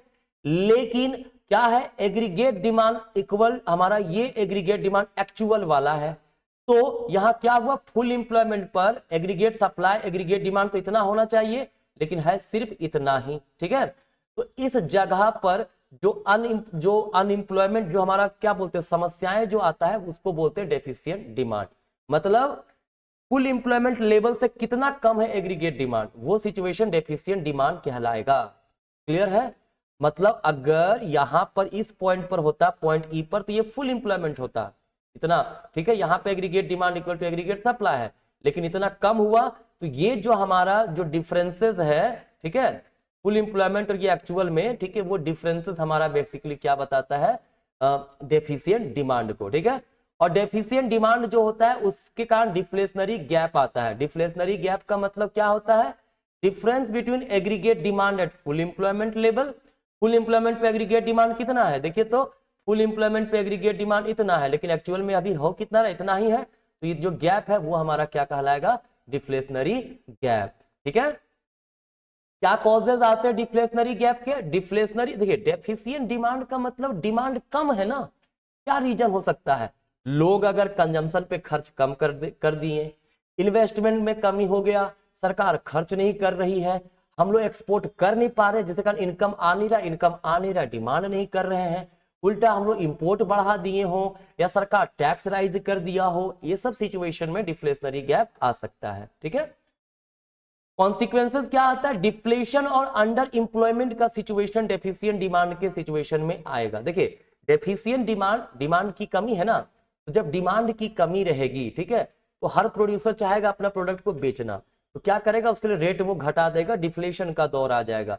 और जब डेफिशिएंट डिमांड है, डिमांड कम हो रहा है, तो ऑब्वियस सी बात है प्रोड्यूसर धीरे धीरे प्रोडक्शन में कमी भी करेगा, और जब प्रोडक्शन में कमी करेगा तो कुछ लेबर को हटाएगा, तो अनएम्प्लॉयमेंट भी क्रिएट हो जाएगा ना, ठीक है। तो ये डेफिशिएंट डिमांड का कॉन्सिक्वेंसेस है। नेक्स्ट है एक्सेस डिमांड। देखिए हमारे पास ये एग्रीगेट सप्लाई है ना, and this is the aggregate demand of full employment level, ठीक है। और क्या हुआ, एक्चुअल में एग्रीगेट डिमांड इतना हो, बहुत ज्यादा है, ठीक है। तो फुल एम्प्लॉयमेंट तो यहाँ पे आ गया है हमारा, है ना। तो ये जो एक्स्ट्रा जो डिमांड हो रहा है यहाँ पे, ये जो है ये एक्सेस डिमांड है और इसका जो मेजरमेंट होता है उसको क्या बोलते हैं, इन्फ्लेशनरी गैप, ठीक है। कॉजेज क्या हो सकता है, सेम वही जो आपने पढ़ा ना, डिफ्लेशनरी गैप का कॉज, इसको उल्टा कर दो। यहाँ रिडक्शन था, वहां कंजम्पशन इंक्रीज हो जाना, ठीक है। वहां पे क्या होगा, इन्वेस्टमेंट बढ़ जाना, गवर्नमेंट एक्सपेंडिचर बढ़ा दिया जाए, एक्सपोर्ट बढ़ा दिया जाए, इंपोर्ट घट जाए, सरकार टैक्स का बर्डन कम कर दे। तो जस्ट जो डिफ्लेशनरी गैप का जो कॉज है उसको उल्टा कर दीजिए, अपोजिट कर दीजिए, वही आपका इन्फ्लेशनरी गैप का कॉज हो जाएगा। कॉन्सिक्वेंसेस क्या होता है भाई, कॉन्सिक्वेंसेस यहाँ पे ये है ना कि देखिए आउटपुट तो बढ़ नहीं सकता है, क्योंकि फुल एम्प्लॉयमेंट के बाद, देखिए एक्सेस डिमांड फुल एम्प्लॉयमेंट के बाद एग्रीगेट डिमांड बढ़ गया है, एक्चुअल में है, ठीक है। तो फुल एम्प्लॉयमेंट है तो आउटपुट तो बढ़ेगा नहीं, डिमांड बढ़ रहा है, सीधा सीधी असर ये होगा कि इकोनॉमी में इन्फ्लेशन वगैरह ज्यादा बढ़ जाएगा, ठीक है। तो भाई इसको करेक्ट करने का क्या कोई तरीका नहीं है, बिल्कुल तरीका है।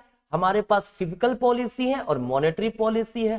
फिजिकल पॉलिसी क्या होता है, गवर्नमेंट जो पॉलिसी अपनाता है टू करेक्ट एक्सेस और डेफिशिएंट डिमांड, उसको बोलेंगे फिजिकल पॉलिसी, है ना। गवर्नमेंट का व्यू रहता है कि जो ग्रोथ हो, ग्रोथ विद स्टेबिलिटी हो, और इसके लिए जो गवर्नमेंट पॉलिसी अपनाएगी वो फिजिकल पॉलिसी होगा। कैसे कर सकता है, कहता है गवर्नमेंट एक्सपेंडिचर एक तरीका होता है, ये अगर डेफिशिएंट डिमांड है तो इसको इंक्रीज कर दिया जाएगा, अगर एक्सेस डिमांड है तो सरकार खर्चा घटा देगी ताकि लोगों के पास पैसा घटे और एक्सेस डिमांड का प्रॉब्लम दूर हो जाए, है ना। टैक्सेस हमारा एक तरीका होता है, कहता है अगर डेफिशिएंट डिमांड है, मतलब लोग डिमांड कर नहीं रहे, कम डिमांड करे तो सरकार टैक्स का बर्डन कम कर देगा। वहीं अगर एक्सेस डिमांड है, अधिक से अधिक डिमांड है, तो सरकार टैक्स बढ़ा देगा। पब्लिक बोरोइंग है, पब्लिक मतलब सरकार जो लोन लेती है, कहता है decrease to correct deficient demand, है ना। अगर डेफिशिएंट डिमांड है तो सरकार लोगों से लोन नहीं लेगी ताकि लोगों के पास खर्च करने के लिए पैसा बचे। वहीं अगर एक्सेस डिमांड है तो इंक्रीज कर देगी पब्लिक बोरोइंग ताकि लोगों के पास से पैसा एब्जॉर्ब हो जाए, ठीक है।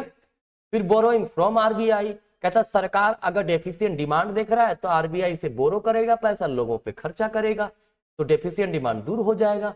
वहीं एक्सेस डिमांड है तो सरकार बोरो नहीं करेगी, है ना। तो ये फिजिकल पॉलिसी के तरीके हुए जिसके द्वारा एक्सेस और डेफिशिएंट डिमांड को दूर किया जा सकता है। दूसरा हमारे पास मॉनेटरी पॉलिसी होता है। मॉनेटरी पॉलिसी क्या होता है, जो ऐसा पॉलिसी जो कंट्री का सेंट्रल बैंक अडॉप्ट करता है टू करेक्ट डेफिशिएंट और एक्सेस डिमांड, ठीक है। मॉनेटरी पॉलिसी अपनाया जाता है ताकि प्राइस स्टेबिलिटी बनी रहे। क्या क्या आता है भाई, इसमें बैंक रेट, रेपो रेट आता है। तो सरकार अगर चाह रही है कि एक्सेस डिमांड को हम लोग क्या करें, देखिए जितने भी मॉनेटरी पॉलिसी कंपोनेंट है मैं ऑलरेडी डिस्कस किया हूं क्रेडिट कंट्रोल वाला सेक्शन में, सेंट्रल बैंक के फंक्शन में, ठीक है। यहाँ पे वो डिस्कस नहीं करेंगे डिटेल में। अगर क्या करेगा यहाँ पे, अगर एक्सेस डिमांड है तो इंक्रीज कर देगा बैंक रेट, रेपो रेट, ताकि लोन वगैरह महंगा हो जाए। वहीं डेफिशिएंट डिमांड में इसको डिक्रीज कर दिया जाएगा। रिवर्स रेपो रेट क्या होता है, इंक्रीज करता है to correct excess demand. Reverse repo वह रेट जिस रेट पर कॉमर्शियल बैंक लोन देते हैं सेंट्रल बैंकों को, सरकार उसको सेंट्रल बैंक बढ़ा देगा तो कॉमर्शियल बैंक ज्यादा से ज्यादा वहां पे लोन देगा, ठीक है। ओपन मार्केट ऑपरेशन मतलब सेल और buy securities from the open market, ठीक है। सेंट्रल बैंक क्या करेगा, एक्सेस डिमांड है तो मार्केट में सेल करने लगेगा सिक्योरिटीज, तो लोग खरीदेंगे, पैसा घट जाएगा और वो डिमांड कम करेंगे, एक्सेस डिमांड का प्रॉब्लम दूर हो जाएगा। वही सिक्योरिटी बाइज करेगी from the people from the open market to correct deficient demand. जब सेंट्रल बैंक खरीदेगी तो उसके एवज में पैसा मिलेगा, लोगों के पास पैसा बढ़ेगा तो डेफिशिएंट डिमांड का प्रॉब्लम दूर हो जाएगा। सीआरआर का मतलब होता है जो कमर्शियल बैंकों के पास डिपॉजिट होता है उसका जो रिजर्व रखना पड़ता है सेंट्रल बैंक के पास। अगर एक्सेस डिमांड है तो इसको रेज कर देगा ताकि लोन देने के लिए पैसा कम बचे कमर्शियल बैंकों के पास। वहीं डेफिशिएंट डिमांड है तो उसको लोअर कर दिया जाएगा, ठीक है। फिर हमारा एक होता है तरीका एसएलआर, स्टेटरी लिक्विडिटी रेशियो। हर कमर्शियल बैंक जो खुद के पास लिक्विड फॉर्म में पैसा रखता है, ठीक है, वो एसएलआर होता है। देखिए पूरा जितने भी चीजें बता रहे हैं आराम से देखिएगा, ठीक है। टेकन फॉर ग्रांट ना ले, रिवीजन करने का इससे बेस्ट तरीका नहीं हो सकता। मैं सब चीज के बारे में शॉर्ट में आपको डिस्कस करना हो तो कृपया करके लोगों तक शेयर भी कीजिए इसको, ठीक है। चलिए आगे है मार्जिन रिक्वायरमेंट। कहता है अगर एक्सेस डिमांड है तो मार्जिन रिक्वायरमेंट बढ़ा देगा ताकि लोन देने के लिए कम बढ़े, और डेफिशिएंट डिमांड के सिचुएशन में इसको लोअर कर दिया जाएगा।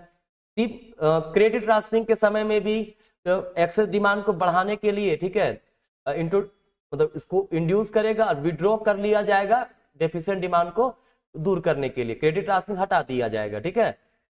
अगर मान लीजिए एक्सेस डिमांड है तो क्रेडिट राशनिंग ला देगा, मतलब फिक्सेशन, और अगर डेफिशिएंट डिमांड है तो फिक्सेशन नहीं लाएगा, ठीक है।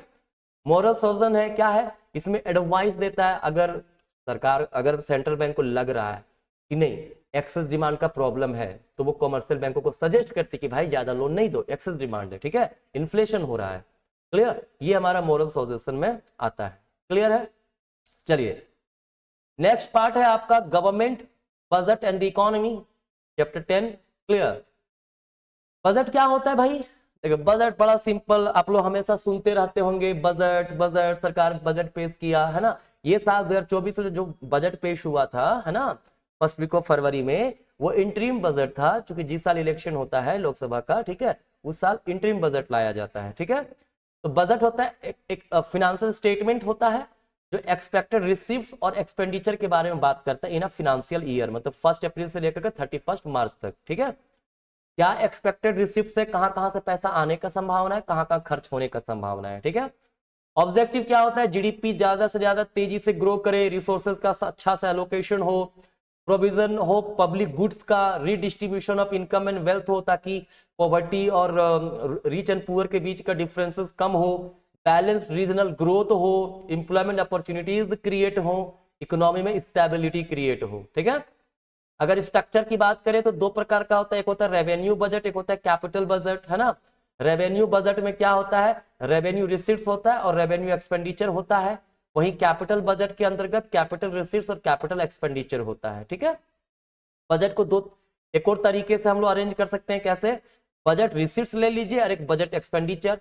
अगर रिसीट्स लेंगे तो दोनों रेवेन्यू रिसीट्स और कैपिटल रिसीट दोनों इसी में आ जाएगा, है ना। एक्सपेंडिचर की बात करें तो रेवेन्यू एक्सपेंडिचर, कैपिटल एक्सपेंडिचर दोनों इसी में आ जाएगा, ठीक है। चलिए सबको थोड़ा सा ब्रीफली हम लोग जान लेते हैं सब क्या है भाई। अगर हम बजट रिसीट्स की बात करें तो बजट रिसीट्स का मतलब जितने रिसीट्स सरकार के पास आई, ठीक है।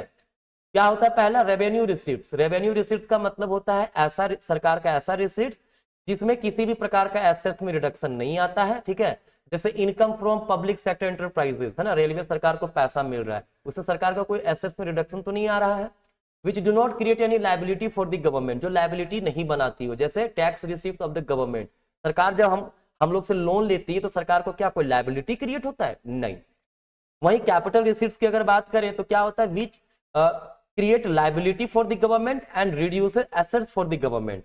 लायबिलिटी कैसे क्रिएट करता है, अगर सरकार कहीं से लोन लेके रखा है तो लायबिलिटी नहीं है कि चुकाना पड़ेगा हमको, और एसेट्स रिड्यूस कैसे होता है, क्योंकि अगर डिस इन्वेस्टमेंट किया जाए ये कैपिटल रिसीट्स के अंतर्गत आता है, ठीक है। तो एसेट्स में रिडक्शन आया ना, सरकार मान लीजिए कल को रेलवे बेच देती है, ठीक है, तो पैसा सरकार के पास आएगा, जो पैसा आएगा वो कैपिटल रिसीट्स होगा, ठीक है। लेकिन सरकार का एसेट्स में कमी हुआ ना। दूसरा है बजट एक्सपेंडिचर। एक्सपेंडिचर वैसे ही दो टाइप से है, revenue expenditure, capital expenditure. Revenue expenditure का मतलब क्या होता है, which do not cause increase in government asset, जो सरकार के किसी प्रकार के मतलब एसेट्स नहीं बढ़ाता है ना, रेगुलर होने वाला खर्च है रेवेन्यू एक्सपेंडिचर, है ना। जैसे लॉ एंड ऑर्डर पे जो सरकार खर्च कर रही है, साथ ही साथ which do not reduce government liability, government की लायबिलिटी घटती भी नहीं है। जैसे सरकार ओल्ड एज पेंशन दे रही है तो क्या एक महीना देकर के खत्म हो गया, क्या देते रहना पड़ेगा ना। वहीं कैपिटल एक्सपेंडिचर क्या होता है, जिसमें गवर्नमेंट के लिए एसेट्स बनता है, जैसे सरकार रोड बना रही है तो एसेट्स बना ना, और सरकार के लिए लायबिलिटी घटता है, जैसे पेमेंट किया लोन का तो घटा ना लायबिलिटी, ये कैपिटल एक्सपेंडिचर होगा। जो एक्सपेंडिचर होते हैं उसे दो और पार्ट में बांट सकते हैं, किसमें प्लान्ड एक्सपेंडिचर और नॉन प्लान्ड एक्सपेंडिचर में। जब हम लोग प्लान्ड एक्सपेंडिचर की बात करते हैं तो कहता है कि जब सरकार पहले प्लान कर प्रोग्राम के तहत डेवलपमेंट वर्क के लिए सरकार खर्च कर रही हो, ठीक है, तो वो प्लान्ड एक्सपेंडिचर होगा।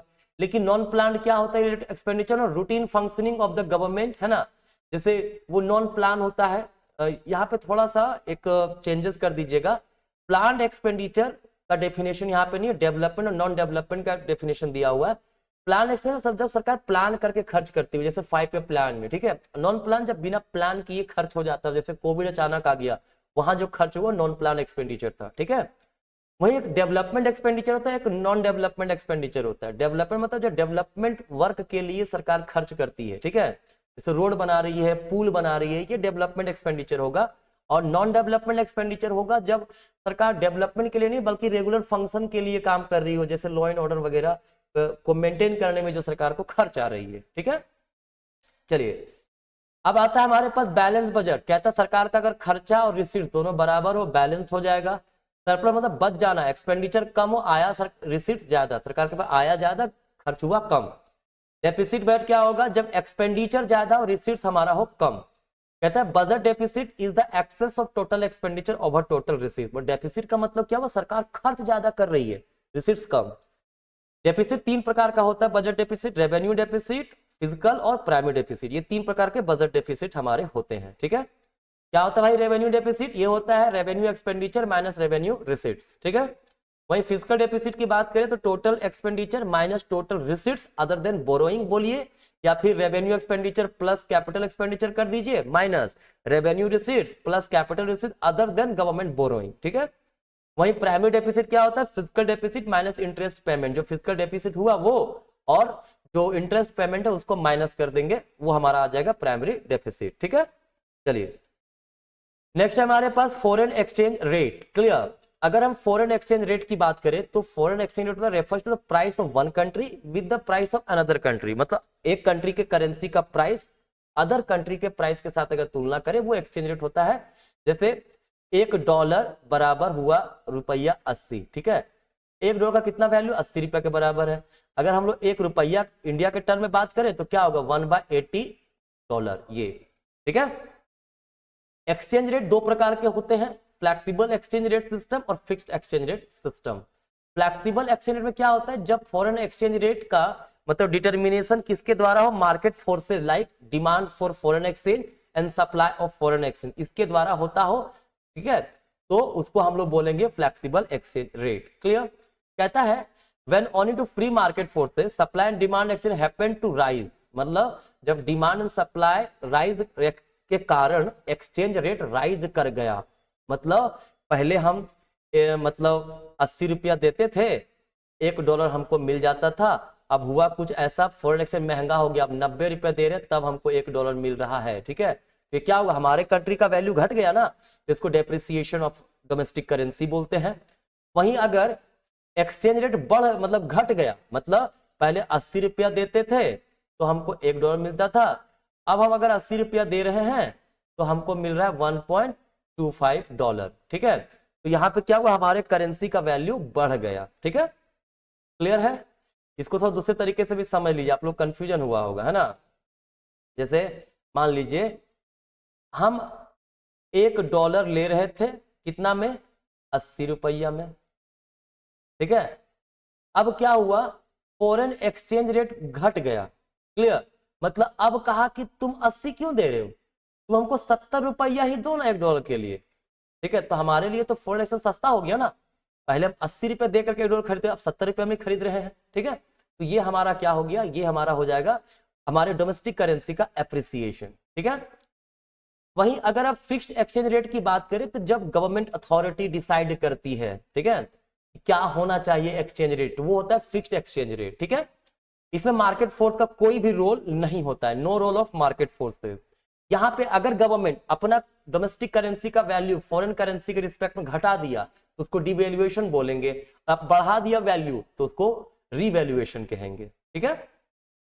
एक टर्म यूज होता है मैनेज फ्लोटिंग। देखिए फ्लेक्सिबल एक्सचेंज रेट को फ्लोटिंग एक्सचेंज रेट भी बोलते हैं, और अब है मैनेज्ड फ्लोटिंग, इसको डट्टी फ्लोटिंग भी कहते हैं, ठीक है। क्यों, क्योंकि इसमें फॉरेन एक्सचेंज रेट को डिटरमाइन होने के लिए पूरी तरह मार्केट फोर्स पर छोड़ दिया जाता है, लेकिन साथ ही साथ गवर्नमेंट भी इंटरवेन करती है, मतलब जो मॉनेटरी अथॉरिटी होता है देश का, वो भी उसमें इंटरफेयर करता है और उसको मैनिपुलेट करता है एक्सचेंज रेट को, इसीलिए इसको बोलते हैं हम लोग क्या, मैनेज फ्लोटिंग, ठीक है। तो चलिए लास्ट चैप्टर हमारे पास है बैलेंस ऑफ पेमेंट। देखिए हर देश किसी दूसरे देश के साथ ट्रांजेक्शन करता है, ठीक है, उसको हम लोग क्या बोलते हैं, इकोनॉमिक ट्रांजेक्शन, है ना। कहता है बैलेंस ऑफ पेमेंट क्या होगा, summary statement of all monetary transaction between the country of and the rest of the world. जो मॉनेटरी ट्रांजेक्शन मतलब इकोनॉमिक ट्रांजेक्शन एक कंट्री दूसरे कंट्री के साथ मतलब रेस्ट ऑफ द वर्ल्ड के साथ करता है, उसका जो स्टेटमेंट होगा वो बैलेंस ऑफ पेमेंट कहलाएगा। ठीक है, इसमें दो प्रकार के कंपोनेंट होते हैं, करंट अकाउंट कंपोनेंट और कैपिटल अकाउंट कंपोनेंट। ठीक है, ये जो हमारा मॉनेटरी या फिर इकोनॉमिक ट्रांजेक्शन्स है, ठीक है, उसको भी दो पार्ट में बांटा गया है, मतलब कई पार्ट में बांटा गया है। क्या? मर्चेंटाइज, इनविजिबल और transaction leading to change in the ownership of assets, है ना। देखिए, ये एक्सपोर्ट इंपोर्ट ऑफ गुड्स हो गया, इनविजिबल में हो गया एक्सपोर्ट इंपोर्ट ऑफ क्या बोलते हैं इसको, सर्विसेज, इसमें हो गया कैपिटल ट्रांसफर वगैरह वगैरह, है ना।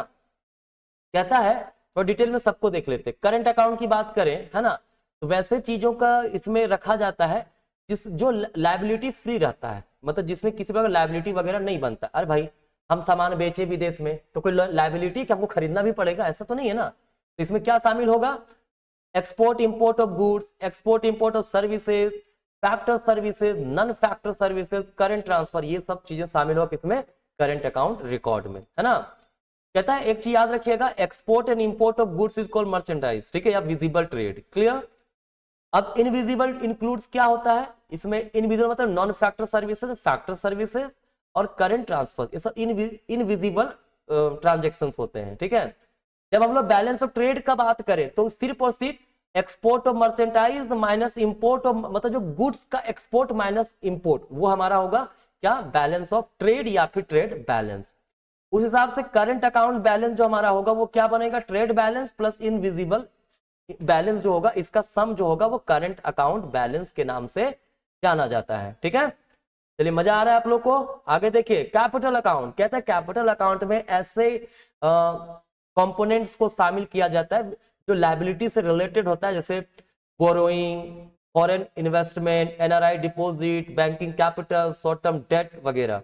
बोरोइंग क्या हो सकता है? External commercial borrowing and external assistance भी हो सकता है जो हेल्प कर रहा है, और कॉमर्शियल बोरोइंग भी हो सकता है।